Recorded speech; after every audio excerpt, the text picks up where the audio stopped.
आज हमारे पास स्रोतों का एक ऐसा ज़ख़ीरा है जिसमें कह सकते हैं भविष्य की उम्मीदें भी हैं और आज की कड़वी हकीकत भी। बिल्कुल। एक तरफ भारत का आदित्य L1 मिशन अंतरिक्ष में सौर तूफानों के राज खोल रहा है, तो दूसरी तरफ धरती पर बच्चे नशे की गिरफ्त में आ रहे हैं। हम देखेंगे कि कैसे अमेरिका की बदलती दुनिया की सोच भारत के लिए नए रास्ते बना सकती है, और ये भी कि AI जो बच्चों की परवरिश में मदद करने का वादा करता है, कहीं हमारी सबसे बड़ी भूल तो नहीं बन जाएगा। बिल्कुल।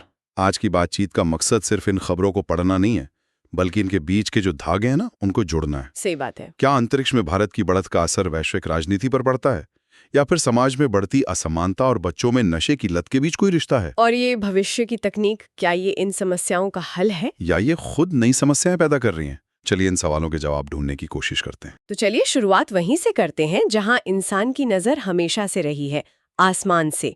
आदित्य L1 ने मई 2024 के सौर तूफान के बारे में कुछ ऐसा पता लगाया है जो वाकई हैरान करने वाला है। हाँ, ये कोई मामूली सौर तूफान नहीं था। आदित्य L1 और 6 अमेरिकी सैटेलाइट्स के डेटा को जब मिलाकर देखा गया, तो पता चला कि ये चुंबकीय पुनर्संयोजन यानी मैग्नेटिक रिकनेक्शन की एक क्लासिक घटना थी। मैग्नेटिक रिकनेक्शन, ये सुनने में काफी भारी शब्द लगता है। आसान भाषा में इसका क्या मतलब हुआ? इसे ऐसे समझते हैं।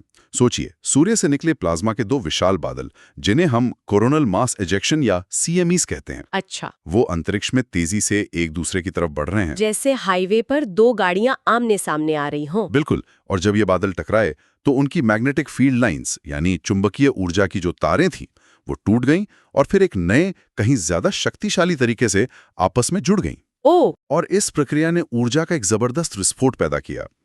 इसी ने उस तूफान को और भी खतरनाक बना दिया। तो ये आदित्य L1 की बहुत बड़ी कामयाबी है, क्योंकि वो पृथ्वी से 15 लाख किलोमीटर दूर उस L1 पॉइंट पर बैठकर सूर्य पर 24 घंटे नजर रख रहा है। ये तो कमाल है। तो जब भारत अंतरिक्ष में अपनी ताकत दिखा रहा है, तो जमीन पे दुनिया की सियासत वो कैसे बदल रही है? सुनने में आया है कि अमेरिका की नई राष्ट्रीय सुरक्षा रणनीति में एक बहुत बड़ा फेरबदल हुआ है। एक बहुत बड़ा फेरबदल, हाँ। ये जो नई रणनीति है, ये मेक अमेरिका ग्रेट अगेन या मागा के एजेंडे पर आधारित है। अच्छा, और ये पिछली अमेरिकी सरकारों की नीतियों से बिल्कुल अलग है, जो दुनिया भर में गठबंधन बनाने और साथ मिलकर काम करने पर जोर देती थी।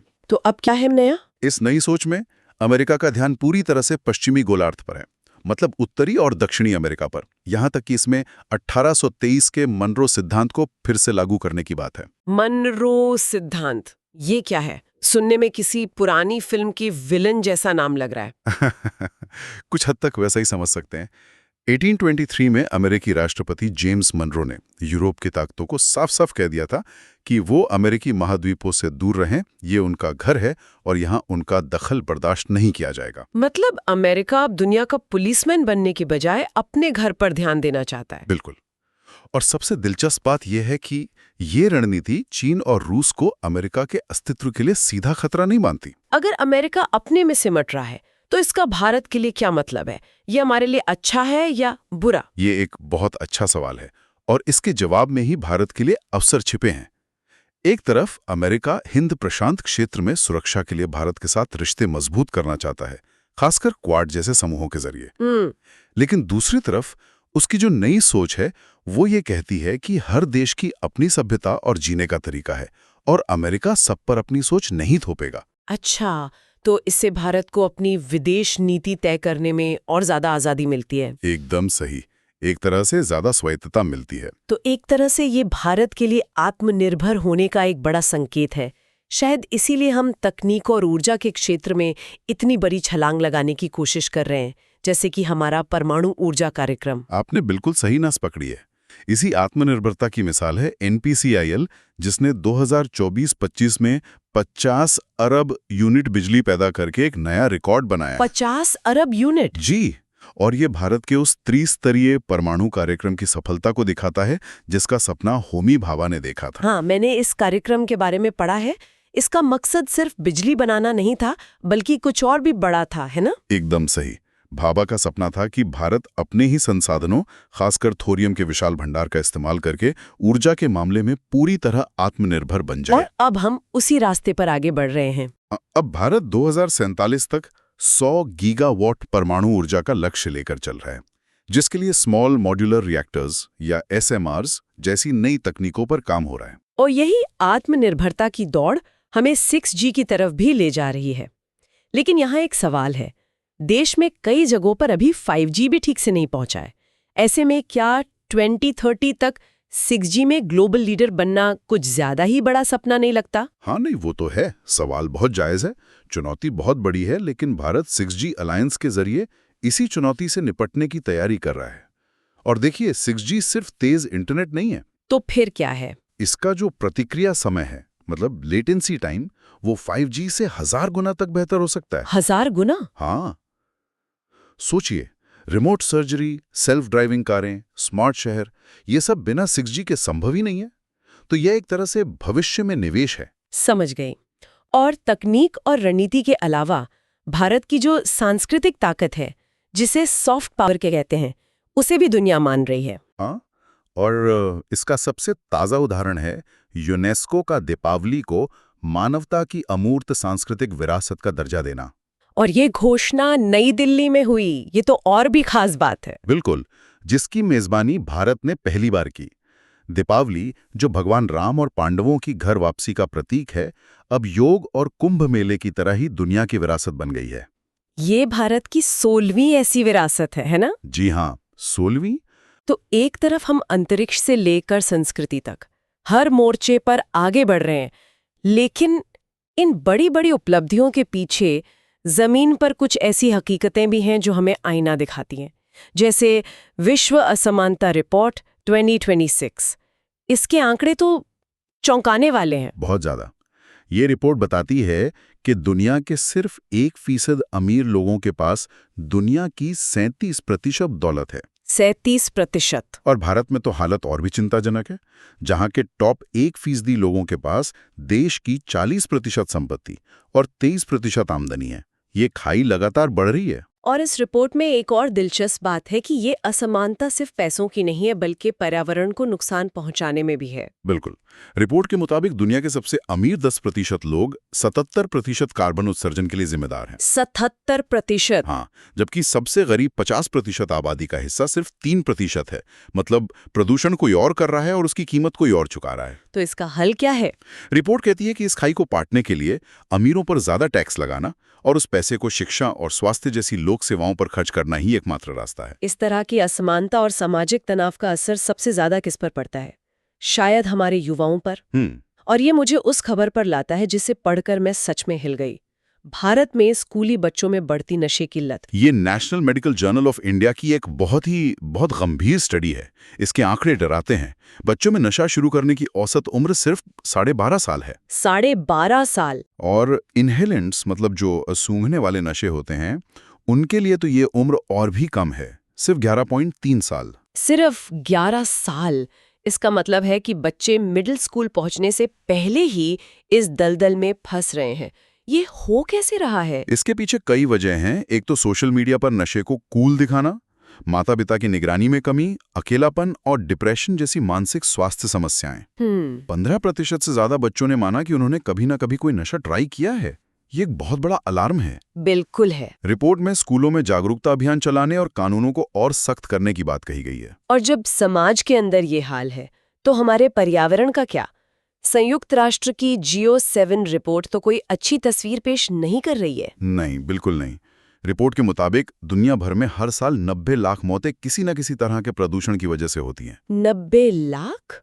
ये आंकड़ा तो कई बड़ी बीमारियों से होने वाली मौतों से भी ज्यादा है। हाँ, और 1990 से ग्रीन हाउस गैसों का उत्सर्जन हर साल 1.5% की रफ्तार से बढ़ा है।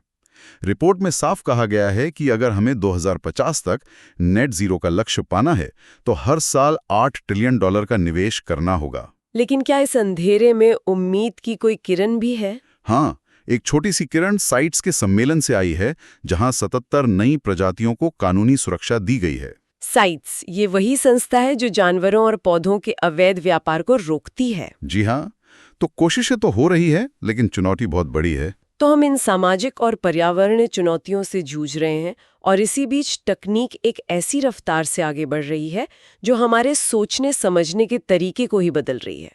यहीं पर जेनरेटिव एआई और कॉपीराइट का सवाल आता है। ये एक कानूनी भूल भुलैया जैसा लगता है। ये बिल्कुल एक भूल भुलैया है और भारत के DPIT के वर्किंग पेपर में इसी पर बात हुई है। समस्या दो तरफा है। पहली, एआई को सिखाने के लिए इंटरनेट से अरबों तस्वीरें, लेख और संगीत बिना किसी की इजाजत के उठाया जाता है, जिसमें कॉपीराइट वाला मटेरियल भी होता है। बिल्कुल। यानी एआई मेरी लिखी कहानी या बनाई गई तस्वीर से सीख रहा है बिना मुझसे पूछे। सही समझे। और दूसरी समस्या है आउटपुट की। जब एआई कुछ नया बनाता है तो उसका मालिक कौन है? वो कंपनी जिसने एआई बनाया, या वो इंसान जिसने कमांड दी, या फिर खुद एआई? भारत का 1957 का कॉपीराइट कानून इस बारे में खामोश है, क्योंकि तब किसी ने एआई के बारे में सोचा भी नहीं था। तो इसका हल क्या है? कोई रास्ता तो होगा। पेपर में एक हाइब्रिड मॉडल का सुझाव दिया गया है।